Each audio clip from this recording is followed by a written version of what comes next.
Hi, I'm Robin Corak. Thank you for being here today to talk a little bit about Demeter and the lessons she has to share with us regarding grief and loss. A little bit about me. I am the author of Pagan Portals, Persephone, Practicing the Art of Personal Power, which just came out last year. And I'm currently working on a follow-up book on Demeter, which of course is Persephone's mother. And I have a lot of experience in paganism, but I also have a lot of experience in the social services world and dealing with trauma. But the reason this topic came about for me is a really personal reason. As I was working on the book for Demeter and really focusing on the aspect of her relationship with Persephone, back in March, over the course of 2 months, I ended up experiencing a lot of grief and loss myself. I lost a beloved animal companion. I lost two of my friends. And the most jarring was losing my 18-year-old niece very unexpectedly due to a rare medical condition. And she and I were very, very close. And so it's the grieving of her, but also watching my sister and the rest of my family grieve. And so I did what I typically do, which is to turn to spirit and turn to myths. And so it really deepened my working with Demeter and really connected me to the aspect of her that has to do with grief and loss and with letting go.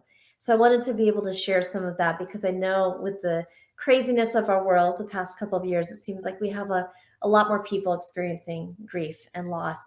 And I do want to say that while I'm talking right now about a physical loss of a person or an animal, this also applies to other types of losses. If we've lost a relationship, or a job or anything that was meaningful to us, that can be very traumatic as well. So all of the lessons that we're going to talk about today apply to those types of losses also.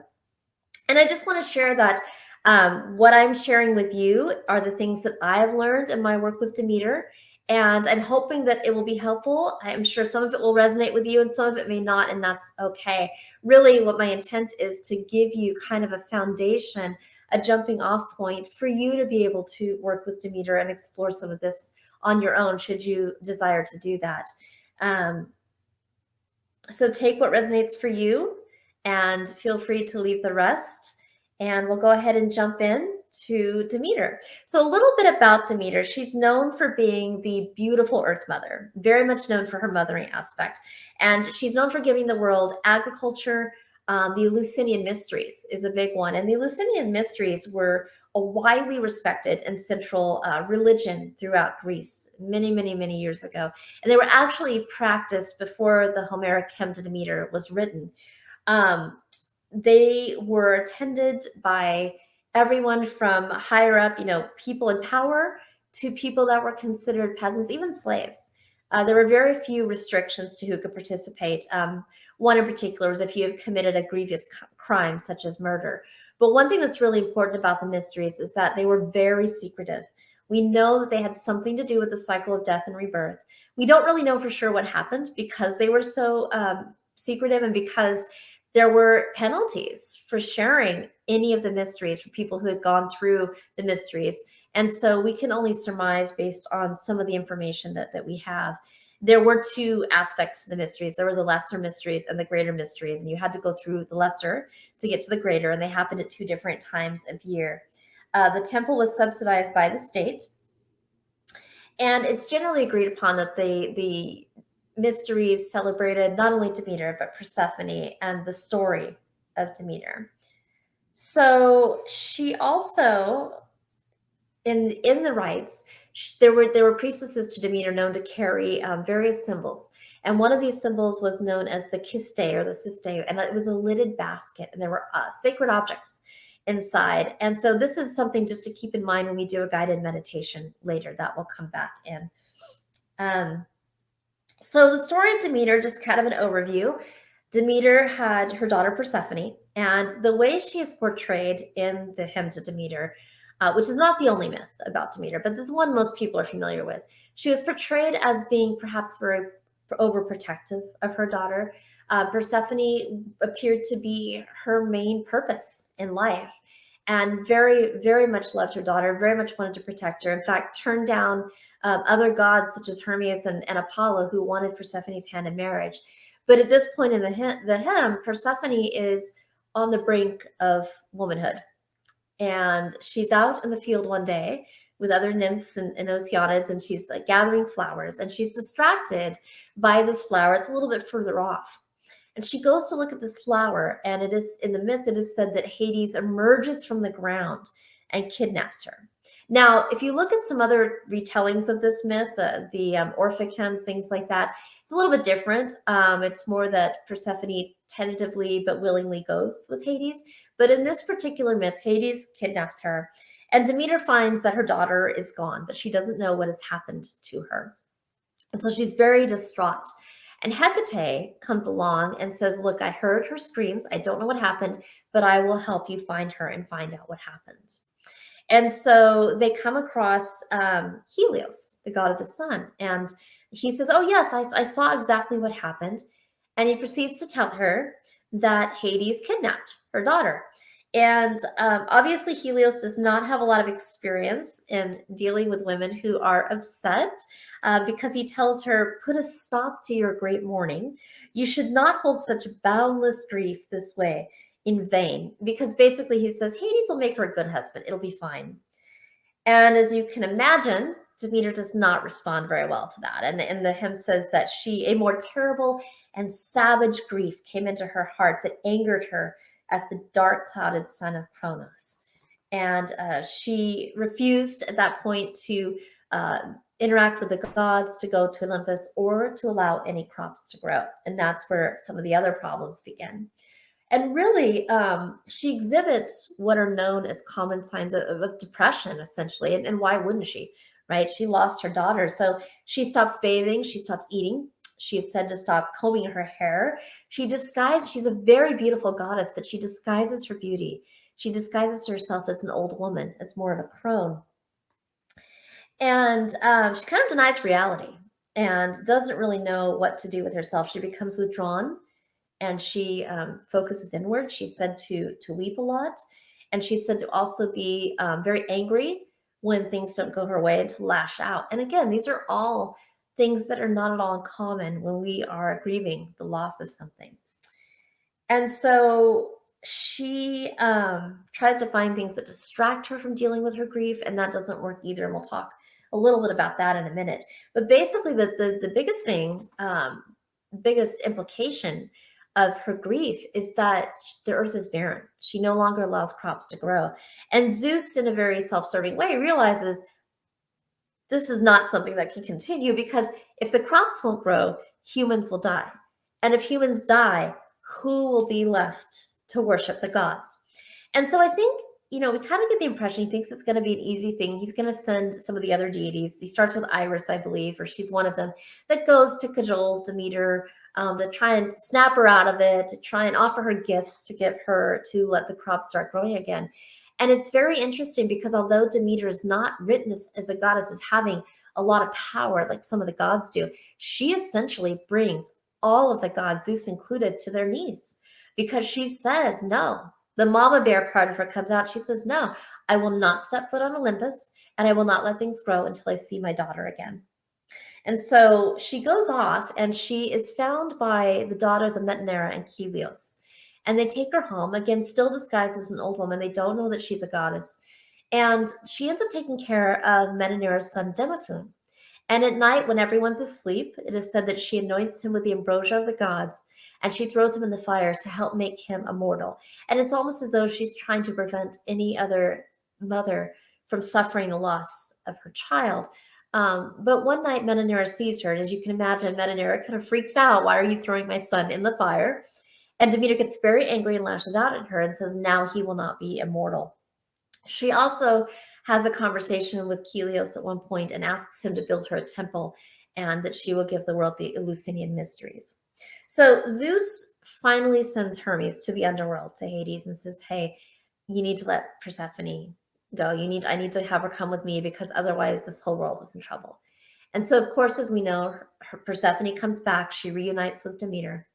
But because she has eaten the pomegranate seeds while she's in the underworld, she must stay part of the year in the underworld with Hades and part of the year on Earth or in Olympus with her mother. And so we are told it's very much an agricultural myth as well, because she is when she comes back in the spring, of course, that's when growth starts to happen and rebirth starts to happen. And when she's gone in the winter and parts of the fall, that is when it is said that Demeter is sad and the earth is barren. But as we'll talk about a little bit later, the earth is never truly barren. But I think it's important to note Downing, the author Downing, who wrote Demeter's Folly, it's an essay, says that the physical famine of the earth, in a sense, reflects or parallels the emotional famine and the loss of hope caused by Demeter's grief.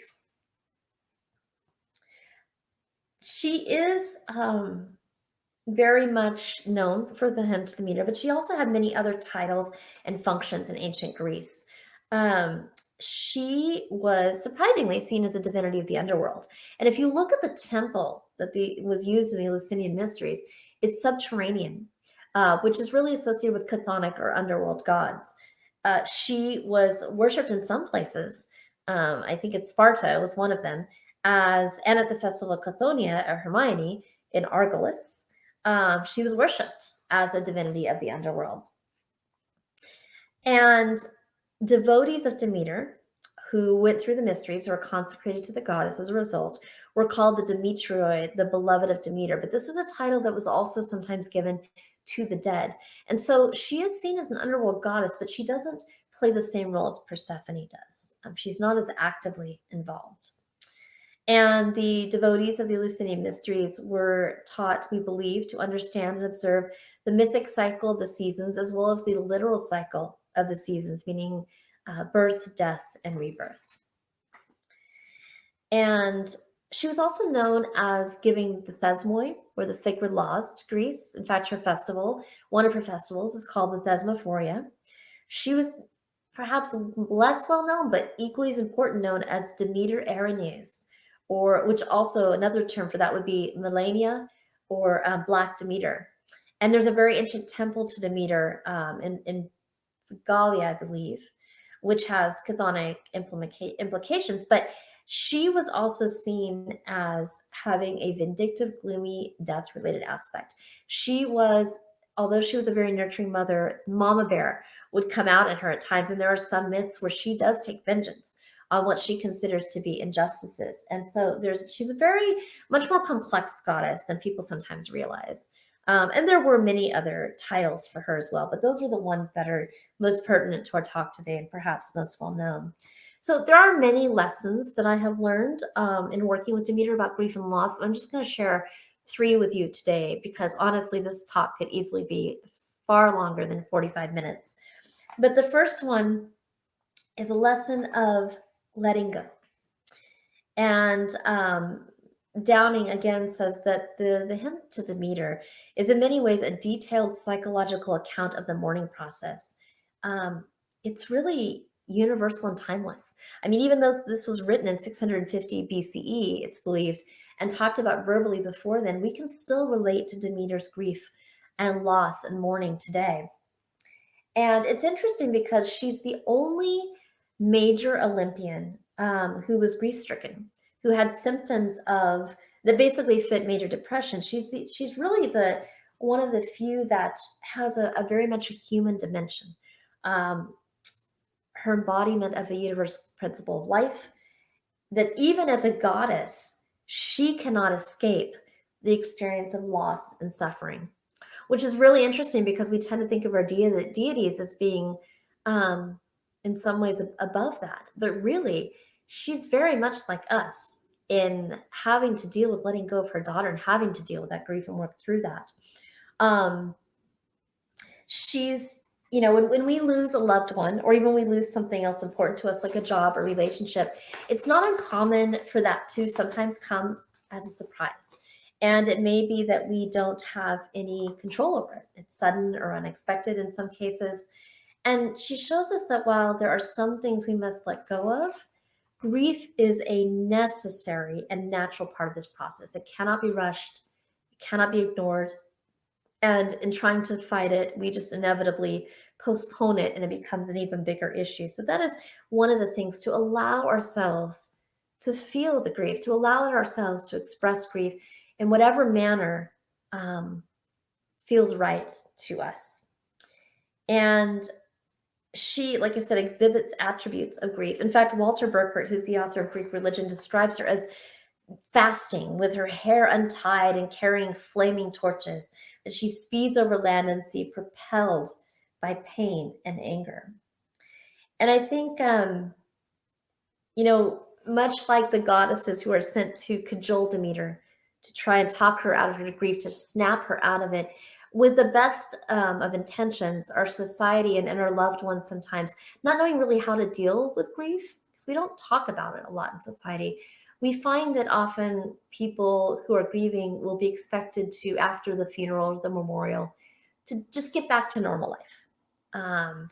People may not understand why we're still grieving. And the thing about grief is it's not a straight line, right? We can be totally absorbed in our sadness one day, be fine the next day, and it could happen months, years later. We don't even always know what triggers it. We find ourselves overwhelmed by just this abyss, this tidal wave of grief.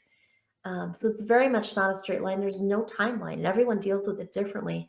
And so I think, Demeter's willingness to feel her grief, to let it go through her at some point when she finally accepts it, despite what everyone around her expects or wants her to do, is a very powerful statement and a very powerful lesson that it is okay. Not only is it okay, it is critical that we allow ourselves space to feel that loss.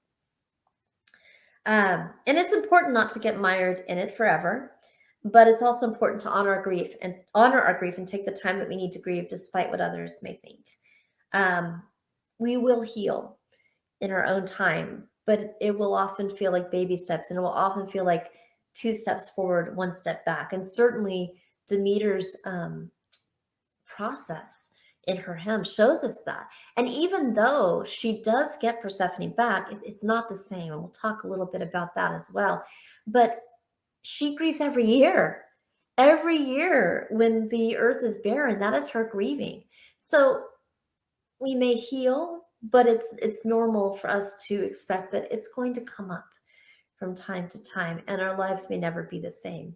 So allowing ourselves to feel it. We need sometimes the darkness of the cocoon to heal. And Sharon Blackie, the author of Women, If Women Rose Rooted, says it beautifully. She says, the finest plants push their way out of the deep, rich, fertile soil. Out of the darkness comes strength and focus. There is always another rebirth, but it always begins in the dark. So be still, listen, and let yourself disintegrate. And the other thing I would say is that it's not just letting go. If you've lost a person or a job or relationship, it's not just letting go of that thing or that person. It's letting go of how we identify ourselves in relationship to what we've lost. For Demeter, she's so used to being nurturing and mothering. And when she loses Persephone, she, in a sense, loses her purpose, right? What does she do now? She does not have a daughter to nurture. So what does she do? So very important to recognize that part of it too. And then also to recognize that we can vacillate between numbness and anger. And anger is very much a normal part of grief. And we see that in Demeter's lesson as well. Which leads to the second lesson, and that is rebirth. And this is a hard one because there are times when we're grieving when we don't feel like that is going to be possible. But that was a huge, huge piece of the Eleusinian mysteries, was that rebirth piece. The sadness and loss will likely never go away and will never be the same. But life does go on. If nature shows us anything, it's that energy never truly dies. It just simply changes, right? So death clears the way for a rebirth of some sort. It's not fair. It's not okay. But we can use the energies in that way to recognize that there is a possibility for a birth, whether it's that if we lost a job, maybe it opens a door for a better job. If we've lost a relationship, it may open a door for better relationship. And we really we take the lessons that we have learned from our lost loved one or whatever it is we've lost, and we can let those inspire us in some way. And we might even let our anger fuel us towards rebirth. As has happened, if you've seen so many people that have lost loved ones, that their anger at the injustice of what has happened has caused them to start a movement We've seen that many, many times in the past, but also in recent history as well. And when Demeter is reunited with Persephone, Persephone is not the same person. She's not the same, and she doesn't get to be in her physical presence all the time, but she is still with her in some respect.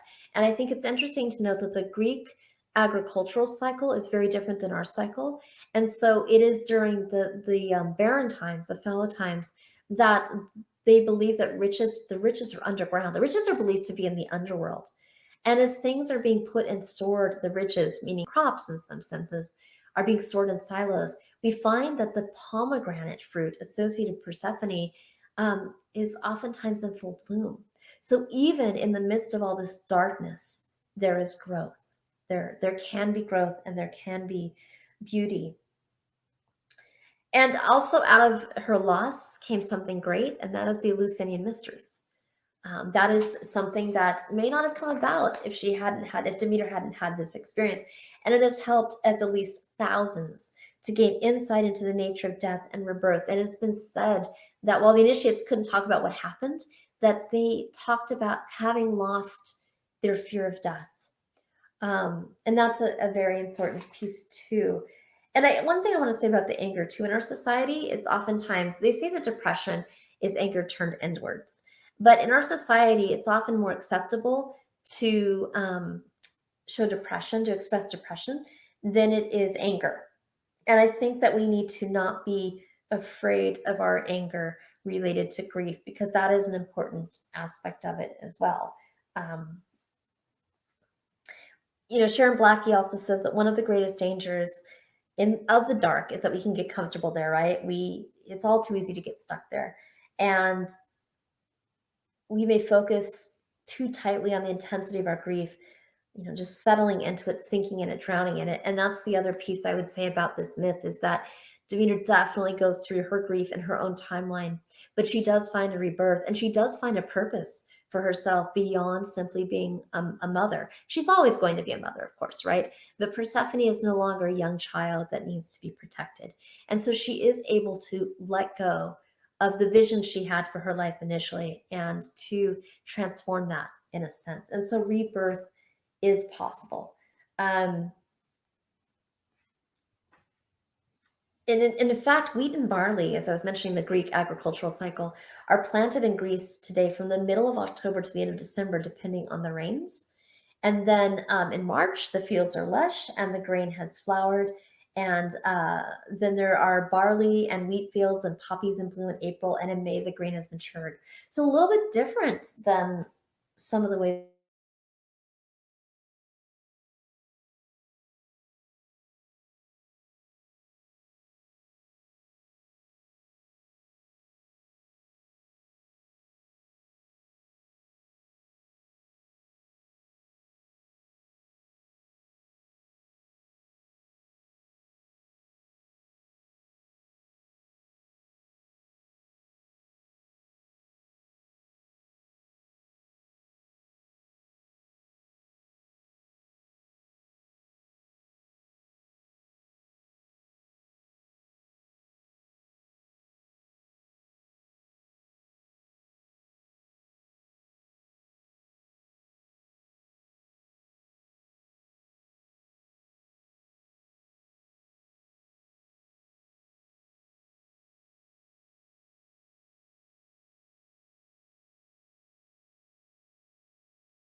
Sorry about that. Not quite sure what happened. But we were talking about how Demeter helps us to heal from our anger, from injustices, to name them, to confront them. And I would say too that she teaches us about compassion and letting go, and compassion is part of that. And she teaches us to mother ourselves, to nurture ourselves for rebirth. And then the last lesson I will share is that, and this really isn't a lesson so much for the person grieving, it's for the people that are around grieving loved ones. And that is the lesson of actually Hecate's role in the hymn to Demeter. As I mentioned before, we can watch our loved ones going through grief and really feel hopeless and not know what to do, but just knowing that we want to heal their pain or take their pain away, which of course isn't possible. And so what do we do in those moments when someone we love is going through this tremendous grief. And Hecate teaches us a lot about holding space for others because if you notice, unlike the other deities that Zeus sends, Hecate never says to Demeter, snap out of it. She never says, you really need to get back to your everyday letting things grow. No, she agrees to help her. She stands by her. She doesn't judge or condemn her for her grief or her anger. She doesn't try to cajole her or hurry up her grieving process. She simply offers to help her find information and bears witness to her pain. And she allows her that space. And she becomes her, when Persephone emerges from the underworld, Hecate becomes her constant companion as well. And I have to wonder, Hecate is associated with wisdom. Is it possible that through the process of death and rebirth, as well as grieving, wisdom perhaps is acquired? And so we need to be able to hold space for other people to go through that process on their own. Walk beside them if they desire, bear witness. Sometimes it's just listening to them, it's asking what they need from us. And offer to help if it's appropriate, but not necessarily to try and make them feel better or pressure them to hurry up. But just George, don't say, look on the bright side or this everything happens for a reason. I think if there's no one way to grieve and everyone is different. And I think if we can learn the lessons of how Hecate interacted with Demeter in the midst of her grief, with patience and compassion and holding space for her, I think that's a critical lesson as we interact with those around us who are hurting as well. And so, what I'd like to do is take us through a brief meditation for grief and loss with Demeter. I will tell you that if you're grieving something actively right now, this may bring up some emotions. I can tell you for me, when I did this work with Demeter and she guided me through this, it was very emotional, but it was also very healing for me. So I hope that if you participate in this meditation, that it offers you some peace and some healing as well. So sit in a quiet, comfortable space where you won't be disturbed and focus on your breathing. Breathe in, breathe out, breathe in, breathe out. Now imagine a doorway in front of you. This could be any kind of door. It could be a wooden door, it could be a metal door, it could be a portal. And when you're ready, step through the door. You find yourself on a hill overlooking the ocean. The sun is bright in the sky, and you make your way down from the hill over to an open space where there is a well. The vegetation is lush and includes a grove of ancient olive trees with their thick, gnarled roots and bushy crowns of leaves, and pomegranate trees with red, round, crowned fruit. You walk over to the well, which is surrounded also by bay laurel trees, and you inhale the pungent, earthy scent of its leaves. Soon a woman walks towards you. She is tall, with golden blonde hair, and she's wearing a simple, flowy, long purple tunic that is draped over one shoulder. She appears to be glowing, and in her hand she holds a lidded basket, the ciste. She approaches you. She introduces herself as Demeter and asks you why you are here. You tell her you have come to learn from her about letting go and for help in dealing with any grief or loss you may be experiencing. Suddenly, the sky turns dark, and all of the vegetation surrounding you becomes barren, so that the trees that were once so vibrant now have only graying, bare limbs where leaves once were. You feel a slight rain start to come down, and when you now look at the woman, she is transformed. She now appears older and sad. She's wearing a dark, hooded cloak. And while you can't see as much of her face, you can make out her graying, limp hair, dark circles under her eyes, and an expression of grief. Demeter tells you that as unfair as it may seem in the moment, loss is a part of life. And without death, there is no birth, just as without birth, there is no death. She opens the basket and offers you the opportunity to surrender your grief. You feel the sadness of your loss rising up inside you as it culminates in your heart. Draw it all up into your heart. Demeter lifts the lid from the basket. It is completely dark inside, but as you look down into the basket, You watch as the grief pours out of you in a tangible form and goes straight into the basket. You are patient, as is she, while you feel every last bit of grief that you have in you in this moment, and you watch as it makes its way into the basket.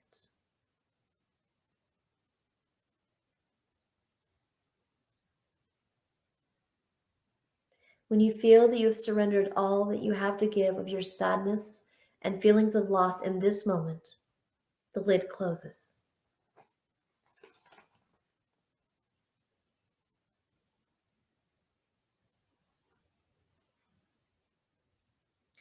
You find yourself needing to sit down and process what you are now feeling.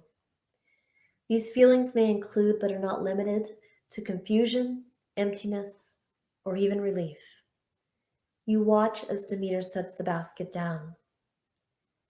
She turns to the well and scoops some of its water into a cup containing what appear to be herbs. She hands you the cup and you drink of it almost greedily. You are thirstier than you realized, and you can taste not just the incredible freshness of the water, but also hints of mint and barley.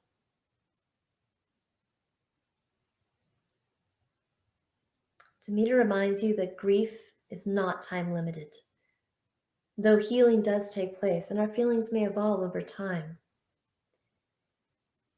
she tells you that it may be that nothing ever is the same or feels the same, but that does not mean the transformation or renewal is not possible. She encourages you to look into the well. You may see a symbol or a vision which can help you in your times of deepest grief, or you may simply feel a loving embrace and a sense of momentary peace. Take a moment to look into the well.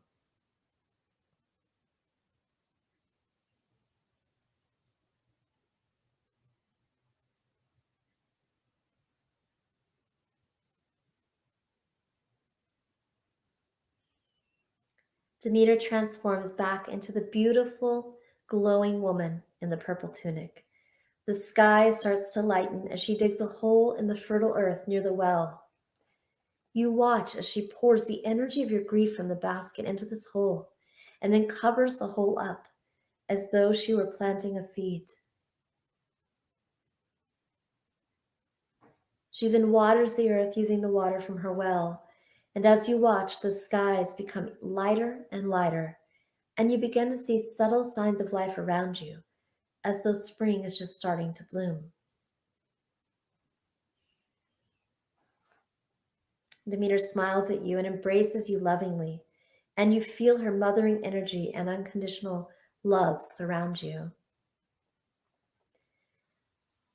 If you have any questions for Demeter or wish to talk with her about something, this is the time to do so.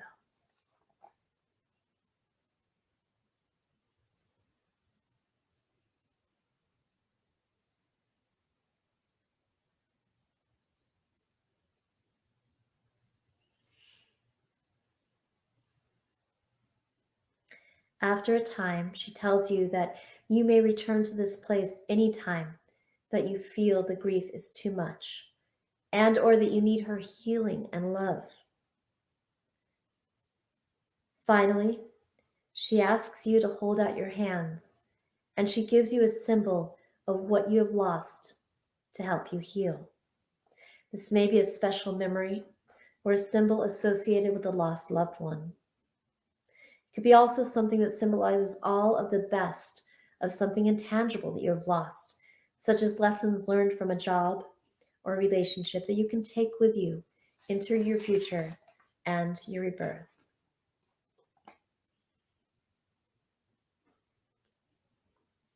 You may see the vision now. And if you don't see it, it is okay. She tells you to pay attention to your dreams and to the world around you for the next few days. She asks you to think about what aspects of the person or thing you have lost most inspire you, most drive you to seek change in the world, what lessons you have learned that you might be able to put into action at some point in the future.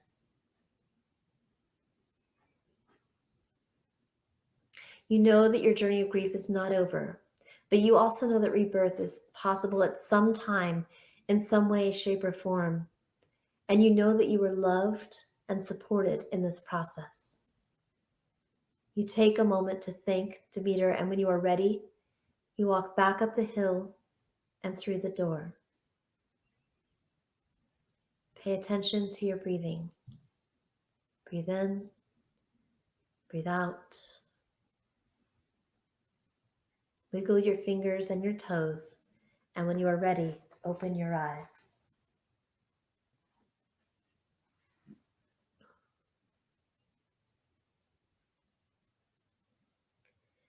I will tell you, for me, that is not a meditation, for me personally anyway, that I do just once. It is one I go back to again and again, because as we talked about, the grieving process is not a short one, and it is not a straight line. But I will share a final quote from Jennifer Reif, who wrote a great book about Demeter, and she says, "Demeter shows us the relationship between abundant harvests and barren sadness. She demonstrates the healing power of compassion and also reveals the brilliant light of the infinite." And I would say, if you want to learn more about this particular subject, in addition to my book, which hopefully will come out sometime late next year, I would recommend reading the original hymn to Demeter. There's some other great resources. Jennifer Reef's book on Demeter's Mysteries, Walter Burkert, I'm sorry, Greek religion, and then just in general about healing, personal healing, and working with grief. There's so many books, but Elizabeth Kubler-Ross, of course, has a book on grief and grieving. And then I would also recommend If Women Rose Rooted by Sharon Blackie, is another great one, especially if you are a woman, especially if you are a mother that has perhaps lost a child. And I would say that if you are in this active grieving process, don't be afraid to reach out to get support, whether it's, I mean, certainly working with Demeter, but whether it's, counseling, support groups. It helps, I find, to know that there are other people that are experiencing similar things as well. So at this point, I would like to take any questions that there might be. How would you recommend reaching out to connect with Demeter if we haven't worked with her before? That is a really good question. I find Demeter to be very approachable. I have set up an altar to Demeter, and you can make it a very simple altar. It can be a sheaf of wheat. You can usually get those at some craft stores and things like that. It can be flowers, corn. It can be a basket to represent her Day, but just in a candle, just a small altar to her will help you start to connect with her. But also being out in nature and just quieting your mind and asking her. It's like, I find that working with deity is a lot like dating in some ways. You build that relationship. You start by introducing yourself, and you consistently reach out. And I think, like I said, if you reach out to her and just let her know you want to learn more about her and to work with her, I find her to be very responsive to that. But having an altar, having some sort of symbol does sometimes help.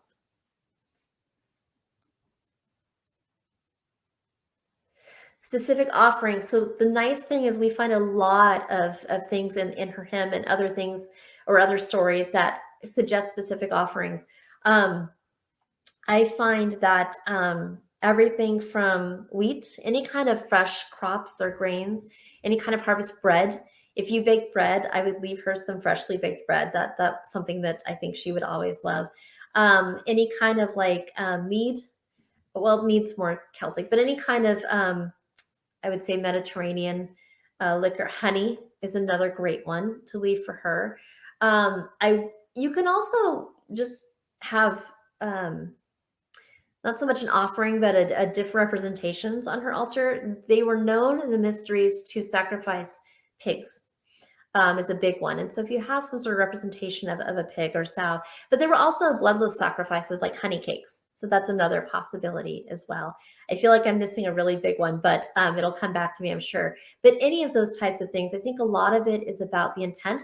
I would also say it doesn't have to be a physical offering. if you happen to write a poem or a chant or just chanting her name, um, tending to a garden, all of those are great offerings as well.